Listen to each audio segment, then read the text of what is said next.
Hey everybody, welcome to another exciting episode of NC-17. My name is Josh, and today we have the man, the myth, the legend, the one and only. We have Chris Brocki. How are you doing, my friend? I am fantastic. How are you?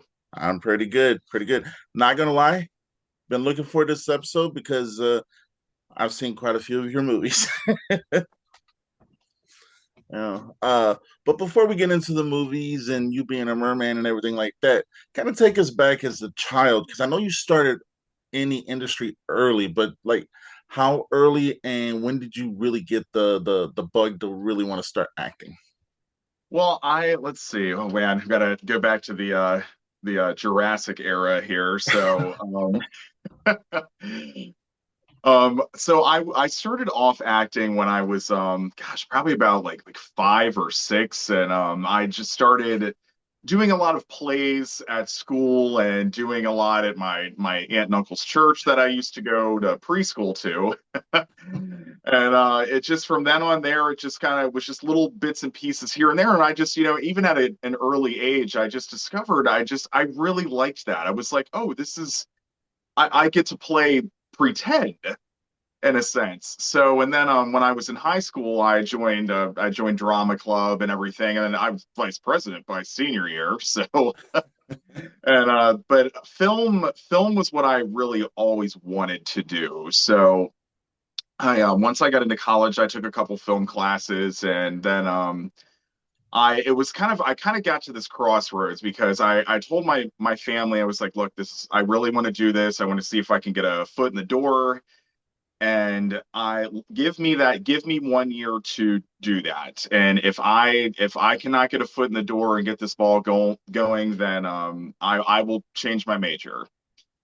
And then I went on a couple auditions. I shot a TV pilot that failed because most TV pilots don't make it originally. So, and then I landed my first small part in Step Up in 2006 with a very then unknown Channing Tatum.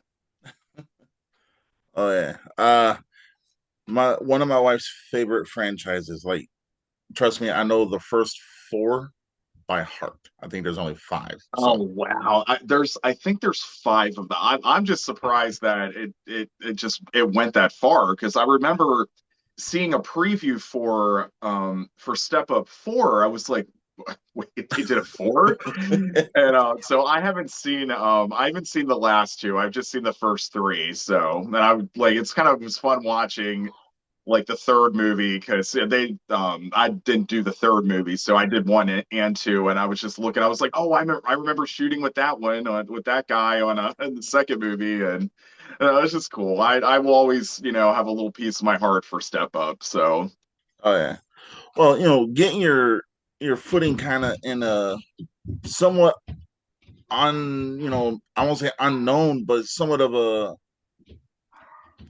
rocky kind of movie, because a lot of people when Step Up first came out didn't really watch it because everyone mhm. was like, "Oh, this is just Footloose for the 2000s," and this was Yeah, nothing like Footloose.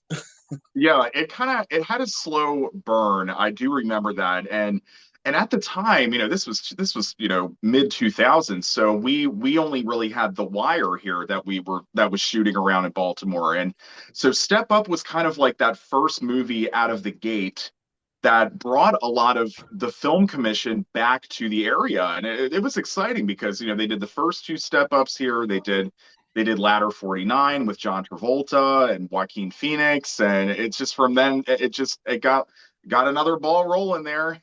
So it was I'm thankful that I got to experience that at that like that break that at the gates opening again here for the Baltimore area. So Oh yeah. And you went from one unknown franchise to a very well-known franchise, and I mean, you played an angry civilian in Live Free or Die Hard. oh God, yeah, Die Hard 4. So that was a fun day of shooting. I do remember that. We filmed it.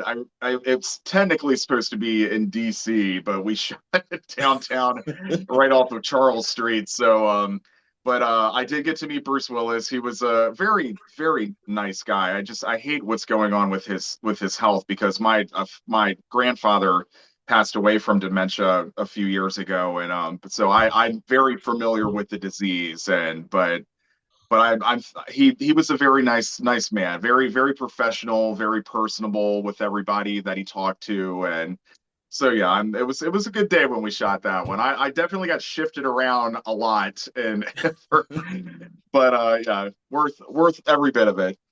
Oh yeah. Sorry to hear about your grandfather, by the way. Oh, thank you. And then so this next film, I want to say was kind of like your introduction outside of watching, Tim Curry's Pennywise, kind of your introduction into playing kind of like I know where this is going. yeah, you were kind of like well, all right, you were in Fear of Clowns too. Yes, my first horror film ever.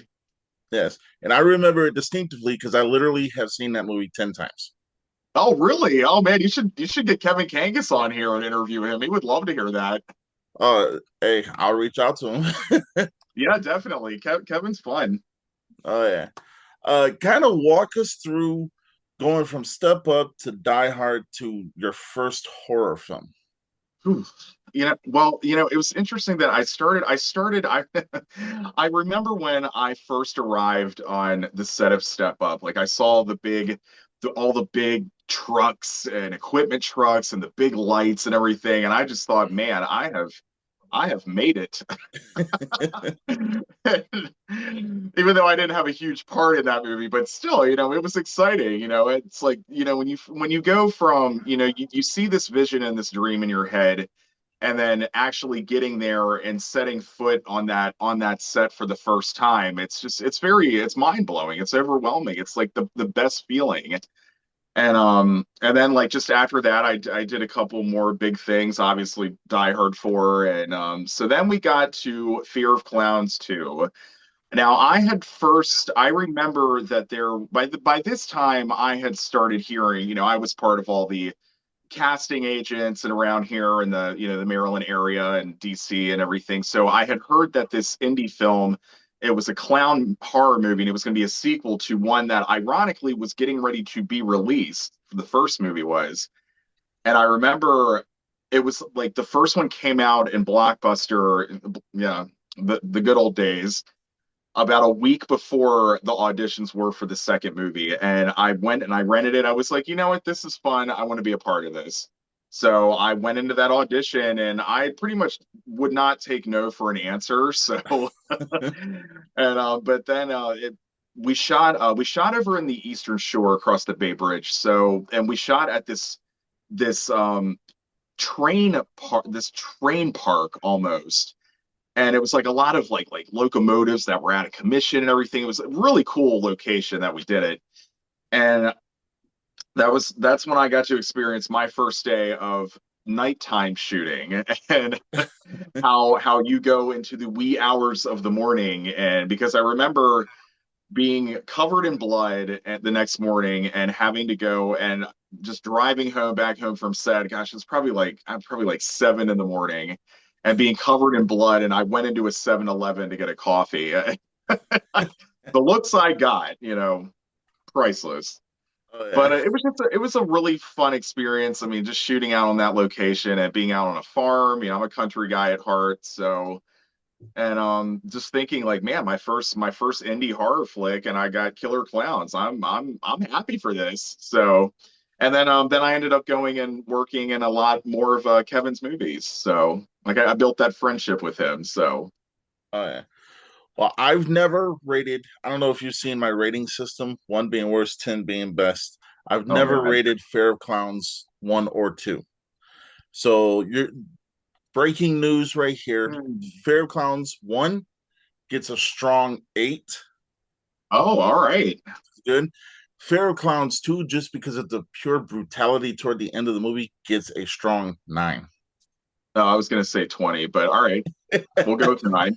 Well, I can't give it a 10 because I'm always that one. I give me 5 more minutes and I'm happy. All right, I'll take a nine. I'll take a nine. And I recently rewatched it last year, and I haven't watched it in a long, probably like 10 years. And it just brought back all those memories of just how much fun it was making it. So, and yeah, next year I'm coming up. I'm going to hit the big 20 year mark in the film and television business. It's hard to believe, but I'm grateful. I'm still here. I'm still making movies, and I've had a great ride so far. So I can't wait to see what's next. Oh yeah. Oh, no, I'm excited too because I mean, like I said, I've seen quite a few of your movies, and the next one we're about to talk about, a lot. I've introduced this film to a lot of people. You play Chuck in Deadlands 2 Trapped. Wow. Oh wow. I haven't heard any. I haven't talked about Deadlands 2 on any kind of media outlet in a long time. Yeah, that role, I stepped into that role kind of last minute because I remember I missed the auditions for it. So, but then the director Gary Ugaric, he contacted me. He was like, "Hey, I know you missed auditions, but we I have a role that I need to fill. The actor couldn't make it. Are you available? Would you like to come out and do it? If you want it, it's yours." So yeah, and I was one night of shooting up in Hagerstown here, and it was a very long night of shooting, but that was the first time I actually got to do some special effects makeup because we only had one makeup guy that night, unfortunately, and we had all these extras and they needed zombie makeup. I was like, all right, well, I don't have to shoot any of my stuff until later on in the night, so show me what to do and I'll jump in there. I'll be an extra set of hands for you. So, and sure, I did about 10 of those zombies Oh yeah. on that shoot. So, and I got my first makeup credit on IMDb. Hey, that's a good thing. I mean, that's awesome. Yeah. Uh, so zombies is my favorite genre of horror. You Good. know, and I kind of like when the zombies win, but Hmm. I don't want to spoil nothing for anybody. But I think I just did because that movie had a very bleak ending. It was very bleak. I knew. Oh wait, I can't spoil anything. But yes, it ends very abruptly. All right. Well, I tell you what, it came out in 2008. Go ahead and spoil because if Yeah, they ain't well, seen it, people have had long enough time to see it, but yeah, it ends very abruptly. I knew I wasn't going to make it out of that movie one bit, and I love the zombie genre. The original Dawn of the Dead is my favorite, and I will support the remake as well. That was a solid remake, and yeah. I'm so excited that the 28 Days franchise is coming back this year. It's been so long, and it was such that first movie just really like flipped everything on its head. Like it completely just changed everything for the zombie genre. And I mean, I get it. Like people love it, they hate it. They're more in favor of the walking zombies, but then there's also fans of the running zombies, and that kicked off the whole running zombie branch of the genre. So, but I'm super pumped for it. Oh yeah. Speaking of the new 28 years later, I guess I could plug it. NC-17 will be hosting a showing of it on June 21st at 1 p.m. at the MJR Marketplace Cinema 20 in Sterling Heights, Michigan. Yes, so get up there and go to this, you guys. Oh yeah. Tickets are on sale now. Go to Eventbrite, look up NC-17, you'll find it. All right. Shameless plug over. No, you gotta self promote, whenever you can, get it in there. uh Another movie that you were in, you played a character named Shane in Respire. Did I say that? Respire? Yeah, wow, we're just going right down the line here. I wasn't I wasn't expected to revisit all these titles, but yes, Shane Respire. Respire holds a very special place in my heart because and this I'm gonna go off on a little thing here. So I got into Respire by merely being a fan of the director's previous work. So here in Maryland, we have a ton of indie films shot here, but at the time, this was 2002. I remember my mom getting the paper and she was just like, "Oh, look, there's an indie horror movie that was shot shot locally, and it's playing up at the theater up the street here for like 2 weeks, and we should go see it. And that movie, directed by David A. Cross, was Ghost Watcher.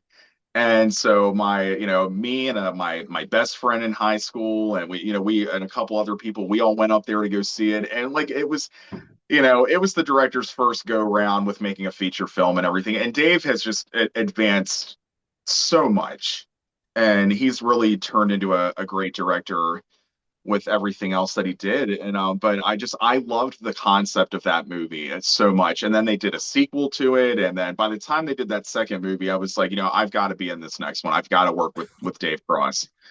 And sure enough, I went into the audition, and I remember being walking into the room, and there's Dave, there's Rob Harari, and there's just a couple other people lined up, at the table, like your typical audition room. And I'm like, "Hi, I'm Chris," and they didn't even let me finish my sentence. And Dave was like, "Oh, Brocki, we were wondering when you were going to come in here today."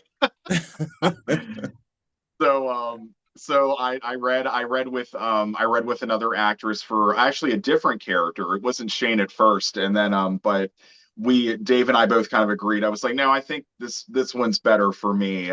And yeah, that was just such a great day of shooting. I do remember it being extremely hot that day. And we're shooting in this tight living room with all the lights and everything. And I remember every time Dave would yell cut, he would be like, "Oh, Brocki, go outside," because it was cooler. It was cooler by the time we got to shooting at night. But and I remember just getting my hair and makeup done, and everybody was like, "So I hear as they're doing my hair and everything, they're like, so I hear you're the Ghost Watcher fan."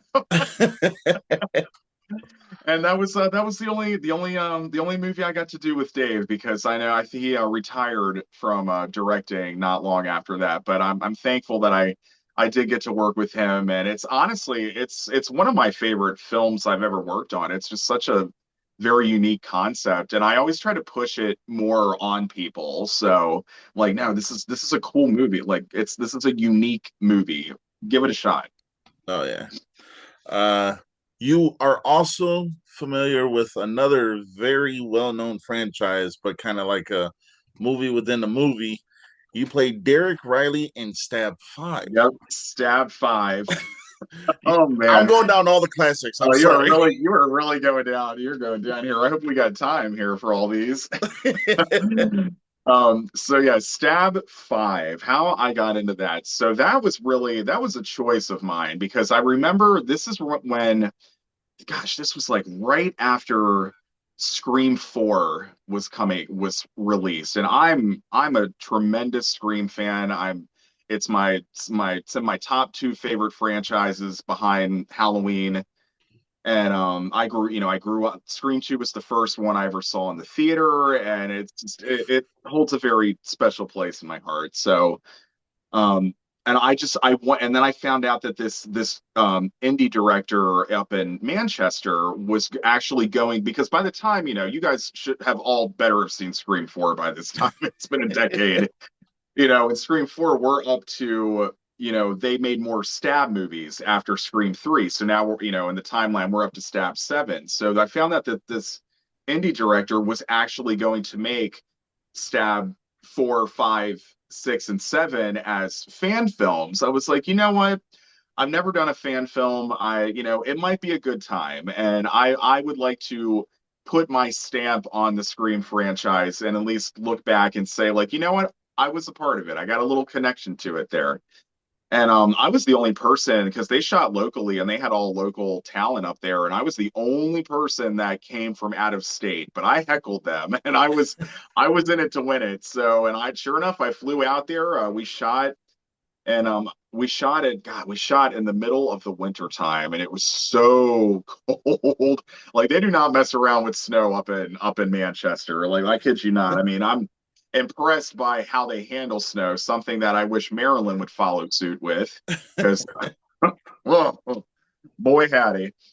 But I went up there, and I was getting chased around a parking garage by Ghostface, and I remember it was so cold that the fake blood that we had on my hand, it started to like get like it started to get like a crystal, like all the little crystal flakes because it was starting to freeze, and I had to say something. I'm like, hey, this is are we this kind of bad, right? So but it was a really great time. They made me feel very welcome, and then they the following like 6 months later they asked me back for Stab Six. That's awesome. That's the Uh, twin brother of my character in five. So yep. I got to play a twin. Uh, Not a lot of people can say that unless they're an actual twin, No, so that's always a good thing. Uh, so, little side note: when they were filming Scream 4, they filmed that here in Michigan, they did. and I was working at the drive-in in Dearborn at the time. Big limousine pulls up, and lo and behold, it's the entire cast of Scream, Oh, that's other great. than Nev Campbell and Courtney Cox. Those are the Okay. only two that weren't in there. You Okay. know, and I'm sitting there thinking, I'm like, I know all of y'all. I wasn't gonna fanboy out. So, but I mean, it was awesome. But yeah, I mean, just a side note there. But Well, they just wrapped Scream 7 down that way too. yeah, So yeah, I mean, I'm sure it's not going to be set in Woodsboro again because like I know they're not going to. Why would Sydney be back in Woodsboro, right? So like, right. come on. Oh yeah, I'm so excited though. I can't wait. It's terrible what happened behind the scenes of six with Melissa, but I now Kevin's at the wheel, and I'm like, all right, I will sit back, I will sip my coffee, and let's go for it. Let's see what happens. oh yeah. Uh, so now we're going to talk about one of your TV shows. You were in one episode, but to me, it was one of the best episodes, one of the best series out there. And your character was just a gallery hipster. You were in an episode of House of Cards. How was Yes, that? House of Cards. I feel like I'm going inside the actor's studio right now. I think this is the first time I've ever actually went down the timeline, like the timeline of my career. Like this is great. I'm so honored here. But all right, let's get back on subject here. House of Cards. Yes, I did one episode. I played a gallery hipster, and that I will say that wasn't exactly the best shooting experience I've had in the business, but it's sometimes it's not all sunshine and rainbows, folks. You're gonna have those days, you're gonna have those people that aren't necessarily treat you nice on set, and that's I wish it had been a better experience. But and I also wish I had filmed a week earlier because Jodie Foster was the guest director that week, the week Oh, prior, and I'm a tremendous fan of Jodie Foster, so I missed her by a week. she is phenomenal. Yeah. Uh, okay, so this next one, just the name made me buy the movie. Your character's name is Slade.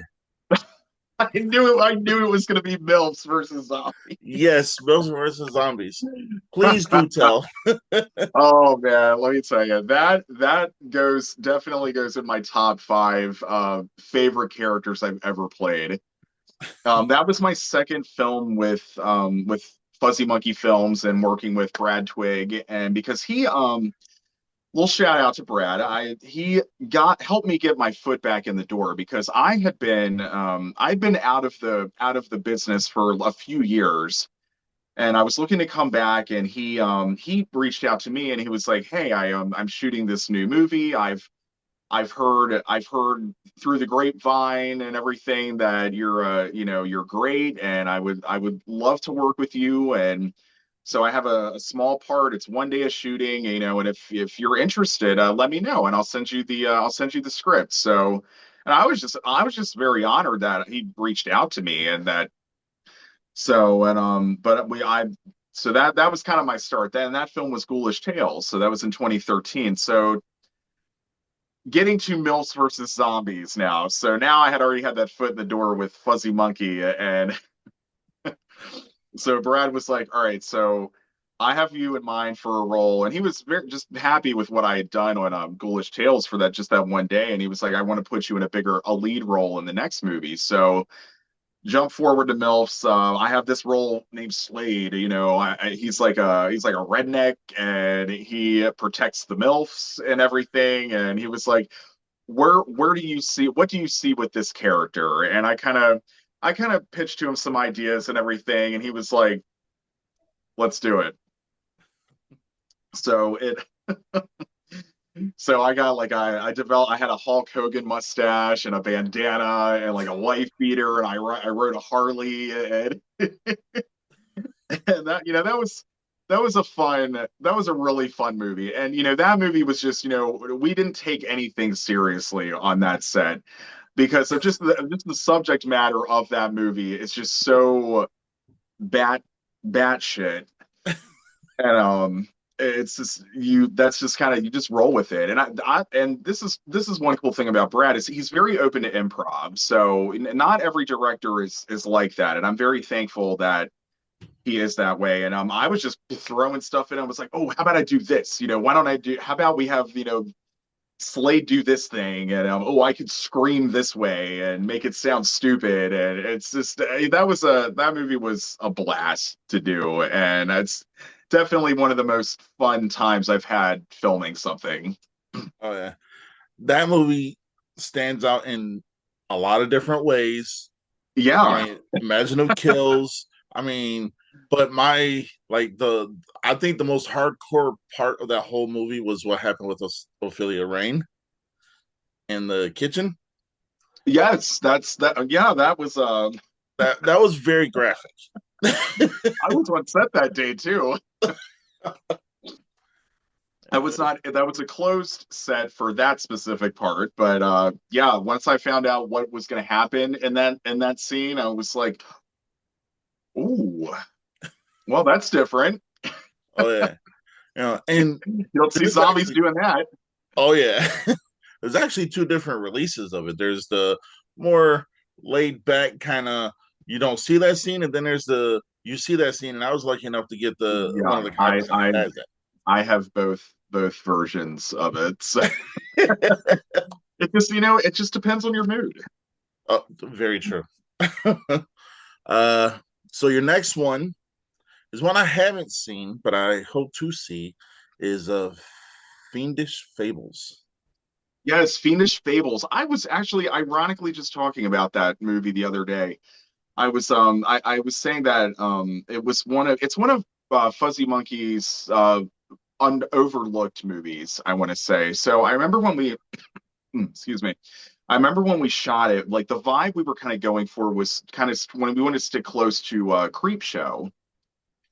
So and like we had like the red lighting and everything, and but it's we there was a couple really cool ideas that we just unfortunately we weren't able to execute them in the way that we wanted to. So, but I recently rewatched it. Like I do a monthly horror lineup every month, and I theme it to what time of the year it is. I theme it to if there's a holiday, and I put that. I remember I did my November lineup because that's like post Halloween, so we're still in spooky season. I don't care what Mariah says. Um, so and I put Ghoulish Tales, I mean, excuse me, Fiendish Fables on that list, and that's the first time I had watched it, and gosh, probably about like 6 or 8 years, and I was like, this movie still holds up. It's got some cool stories in it, so I know Brad loves his anthologies, so that was, that was his. I think that was his second one that he did behind Ghoulish Tales. No, yeah. Uh, I want to say you either revisited the character Slade or it was a different version of the character Slade, but you were in Wrestle Massacre too. Yes, yes. That kind of I originally wasn't going to be Slade again. I didn't know when if I would play that role again, but Brad and I kind of tossed some ideas around, and I think maybe it was me that kind of brought it up. I was like, what if we have Wrestle Massacre take place in the same realm as MILFs? And I could place it would be kind of sort of as like a pseudo prequel to MILFs. So what? And I could play Slade again, and he loved it, loved the idea. So, and that's kind of how I got to play that role again. And it's just, and I think I played it even more. crazy and hilarious and slapstick on Wrestle Massacre. So I mean, so it was fun. That's the first time I actually had ever stepped back into a role. So it was fun going back to him. oh yeah. So I'll just say this: Slade is a very popular character in this household amongst me and Oh whoever comes in man. here. So, Oh, well, that makes me feel like $1 million. Like that, you're the first person to ever say that. well, it's true. It's like, I'll have friends over and we'll start watching, either MILFs or, Wrestle Massacre or just whatever, and by the end of the night, it's always one of the two who's been played. Yeah, I mean, Whenever I and have a group. he's so quotable. Like he's got all these crazy lines, and Oh yeah. uh so your next one that we're going to talk about is Territory 2. yes, Territory is an interesting kind of an interesting moment in time because I was originally cast in Territory 1. And the sequence that I was in. It was me and my friend Hillary and I remember it was so cold that day too, but we shot on this really cool location. It was a lot of abandoned buildings, kind of like in this big circular kind of like cuddle sack in a way, or cul sack. I can't ever say that word right. I don't know why, but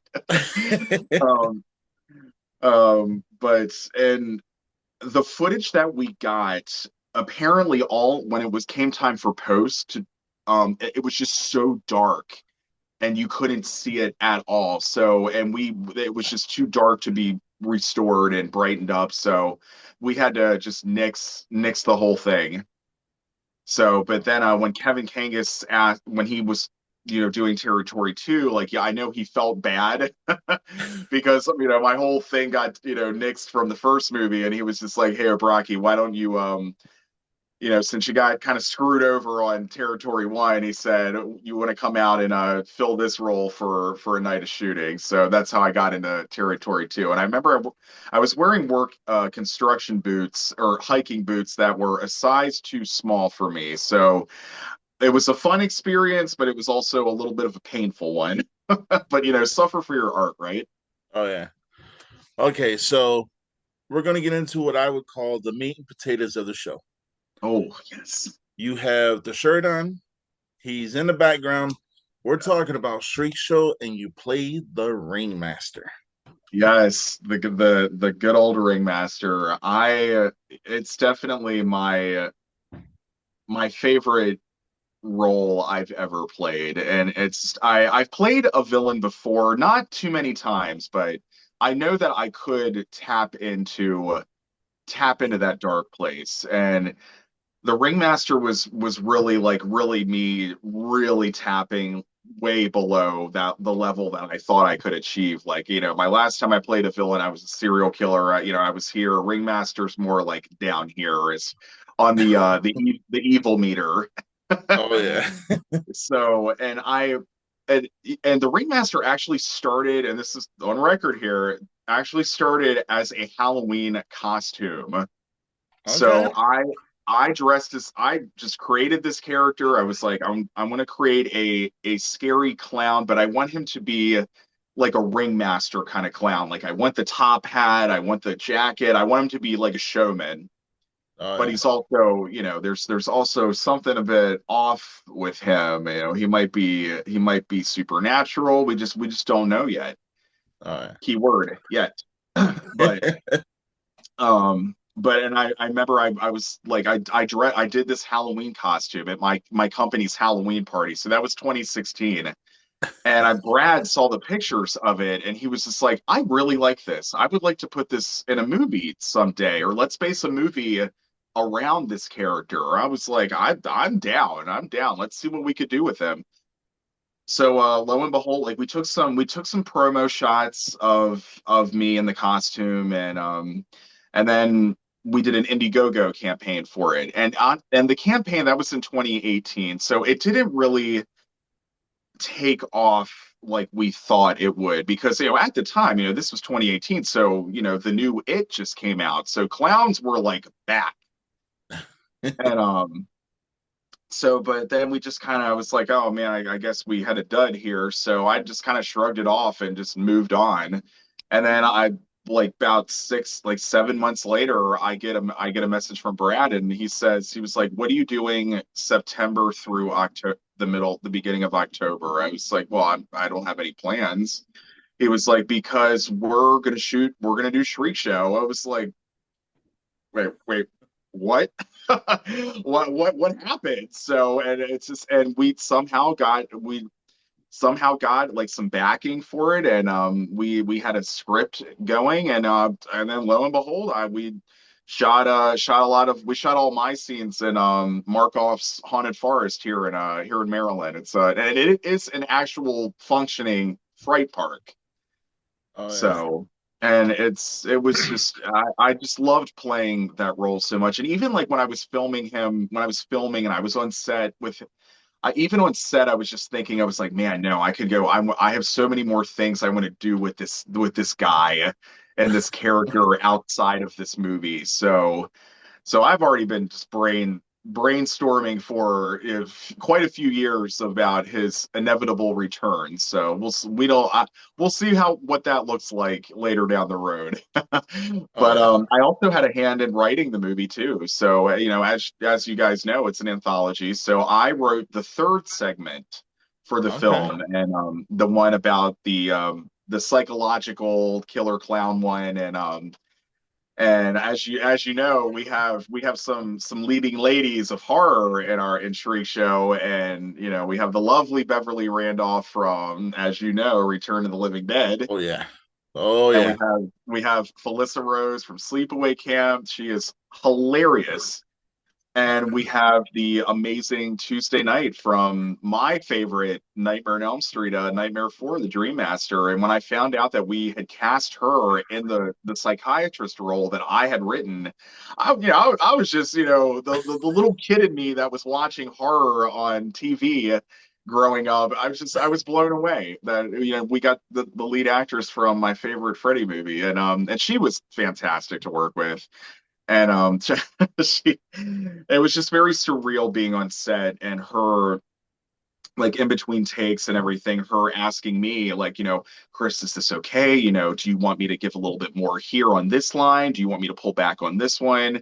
It was mind blowing. And then when she got back to LA, she got the same car as me.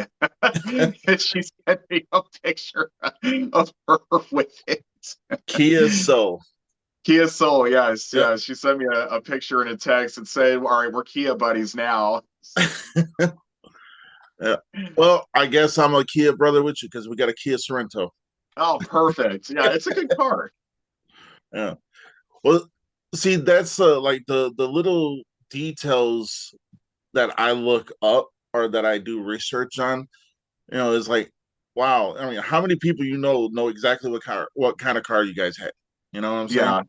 Yeah. So I do a little bit of research. Well, it's appreciated. uh, but I want to give you props for playing a character the to the focus point of you're not only like playing this character, but you are this character. Like watching that movie. I'm not gonna lie. I saw little glimpses of Tim Curry from Yeah. Pennywise, but I also saw a little bit of something from like call me crazy, but a little bit of something similar to Fair Clowns too. Yeah, So a little bit. a little bit, and to me, only movie that ever scared me was the original Exorcist, and I was 7. Once her head Okay. Yeah, started spinning, that's valid. oh yeah, yeah. Once her head spun, I was like, "That's not natural," and I left the room. But all the way up until now, the only like every now and then I'll get like goosebumps, like okay, maybe I'm about to get scared. But if you Yeah. can give me goosebumps, just the way you portrayed the character alone, the hair on my arms was standing up. Like, damn, Oh, I'm ready for this wow. dude just Oh, to. And rumor has it, you had to put your hair up and put it all in the top hat, and that hat was kind of heavy. Yeah, the hair was that was a saving grace on this. It helped keep my hat like perfectly in place. Like that thing does not move in that movie. So thank you.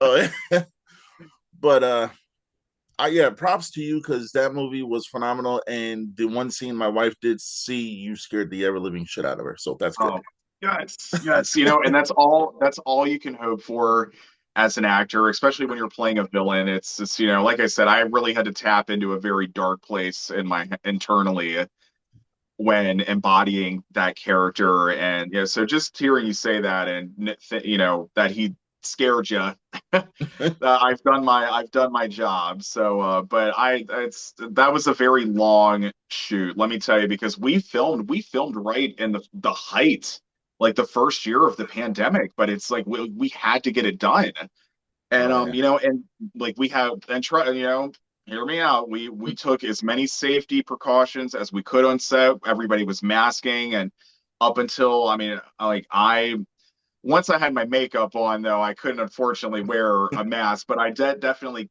I remember I usually had a chair way far away from everybody because I was unmasked because I didn't want to get anybody sick. And but I think for shooting during the pandemic as we did, I just when we had the premiere for it and everything, I was just so blown away by how good of a movie it turned out to be. I mean, obviously, looking back at it, there are some things that I know I would change. I know there's things Brad would change, and but I think for what what we got, I think we killed it. I think we did a great job, and still I sometimes I'll pop it in and just to watch the opening credits sequence because I remember originally, here's a little trivia here, the opening credit sequence was going to be animated. Like it was going to be a nice because we, as you guys know, we have a lot of tribute nods to a lot of classics and Shriek Show, and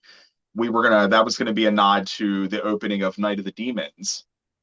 So we were going to Excellent do movie. animated credits, and then but we just didn't have the time, and we ran out. We were on a time crunch. So I was like, no, Brad, hear me out. Let's get a camera. You and I will bring props. I'll bring some vintage Halloween decor. And I was like, why don't you and I just go out to I took a cue from Dwight H. Little, and I was like, let's just go out to the country and just film fall stuff. So I Halloween Force, one of my favorites, and you cannot get more iconic than the opening credits of that movie. Like I think it's the best opening credits in the entire franchise.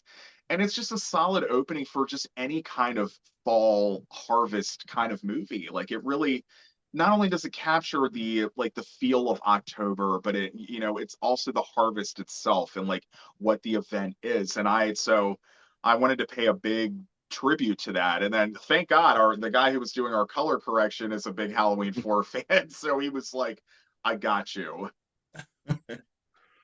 Oh yeah. All right. So we've come to a character that I I know. hold deeply in high regard just because of the way you played it. We're talking about Denny. Oh, Denny. Yes. Denny, Denny, Denny. So before we get into all of what is Krakoon, I have to tell you what really hooked me.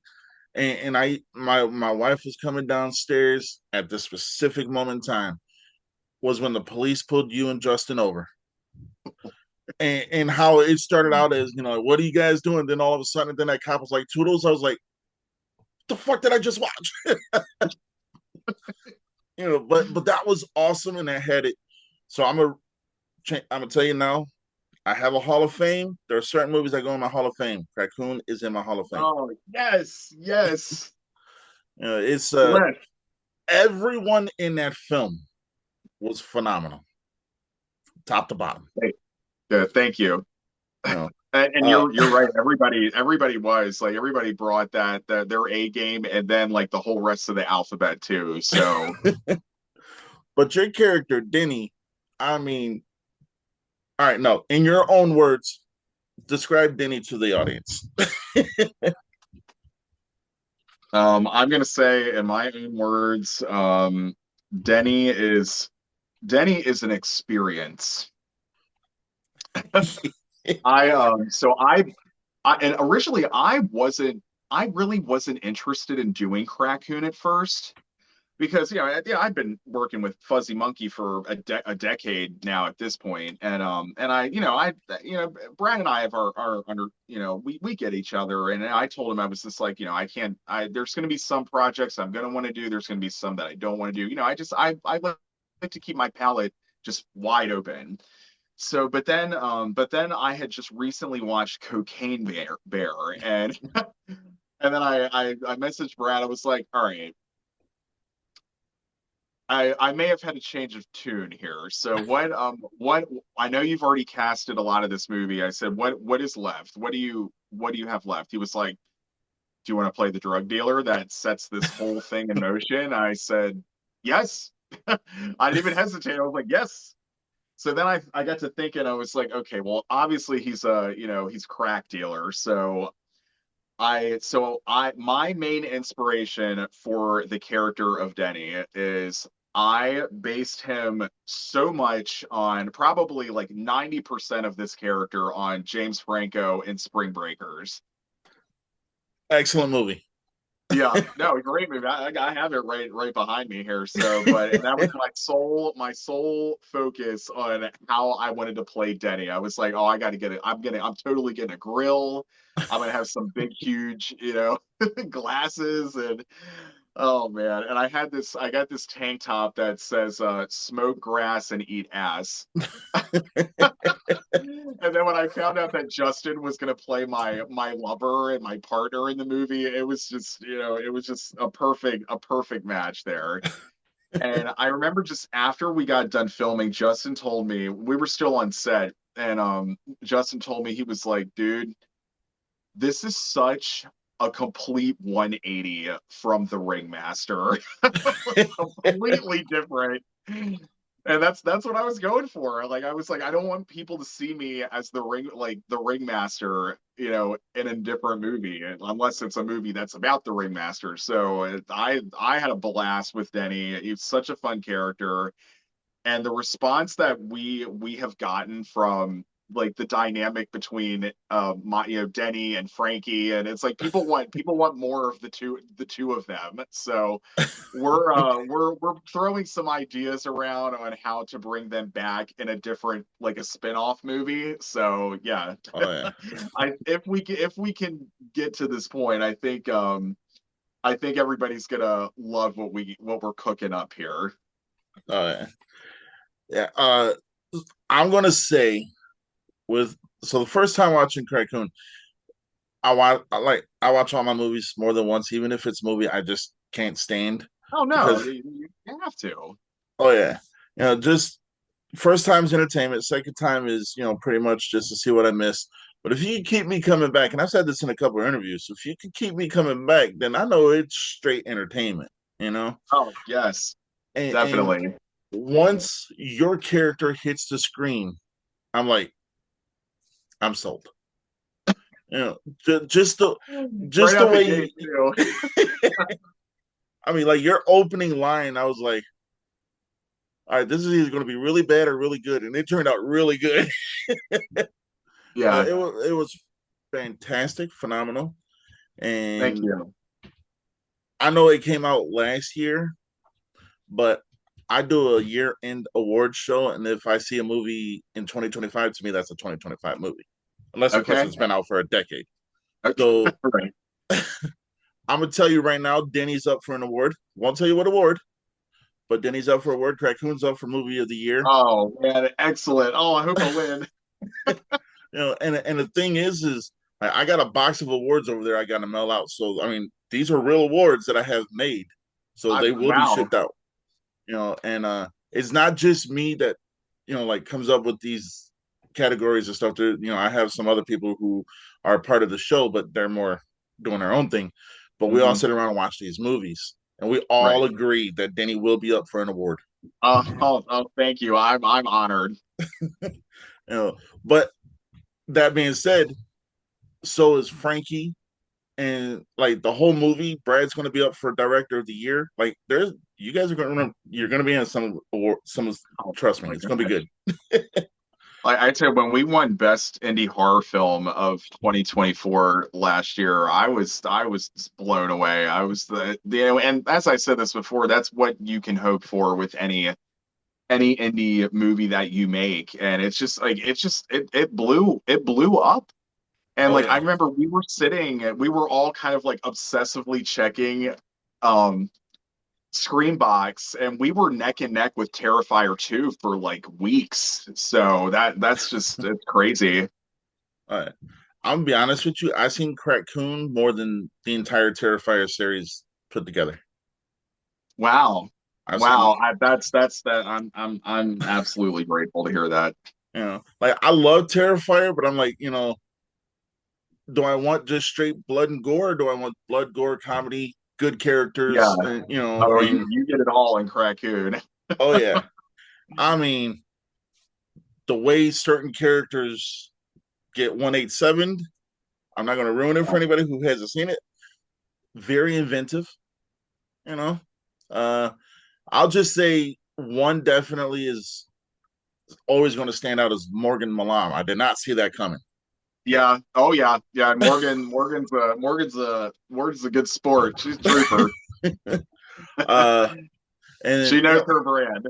oh yeah, but I mean, like the way you and Justin kind of played off of each other was so phenomenal. You know, A lot of our stuff we did was improv. Like that's I mean, awesome. we had our scripted lines, of course, and everything, but then we just added on to it. We just kept going. Like there's some. I know Brad's got. I'm sure Brad has footage of us just improving at like all kinds of crazy stuff. So, Oh yeah. Well, I'll but tell I'm you.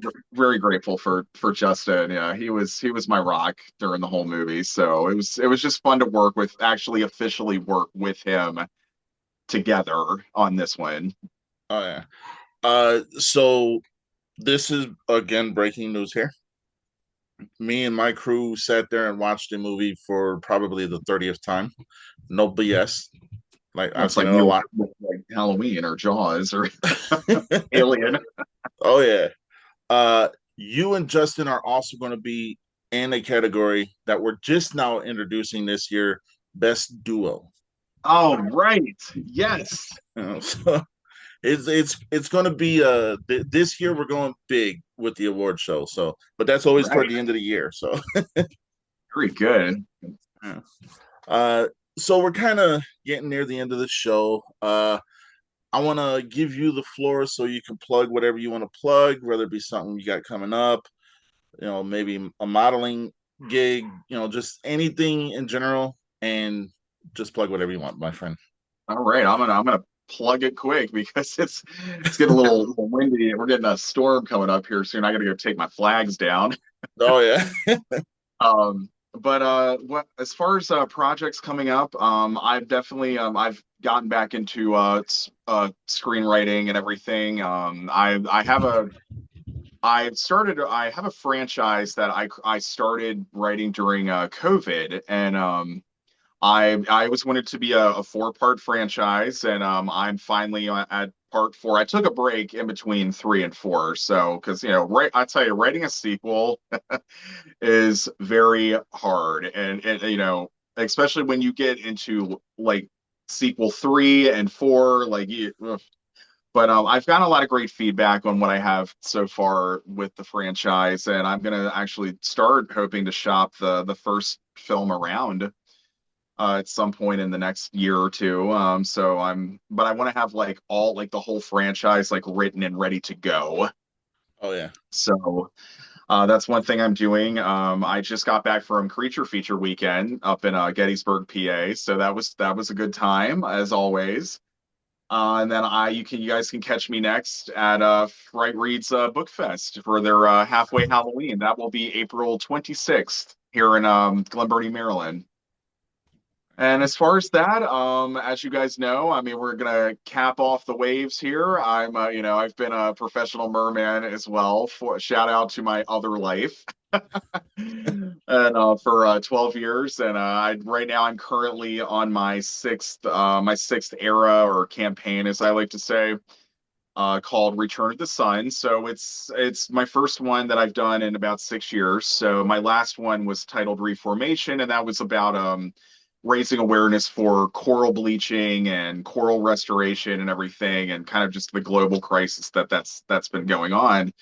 So, but this era, I wanted to kind of go more of like a spiritual route, and I've been very heavy in promoting like meditation and some of like where meditation comes from and where our spirituality comes from, dating back to like Egypt and Indonesia and everything. So it's a very cultural campaign, and but I'm currently on my promotional tour of that right now for the Oh, remainder of the year, and then yeah, that's what I got going on right now. I'm definitely also currently scripting a slasher as well, which I'm hoping will be my directorial debut at some point. So oh yeah.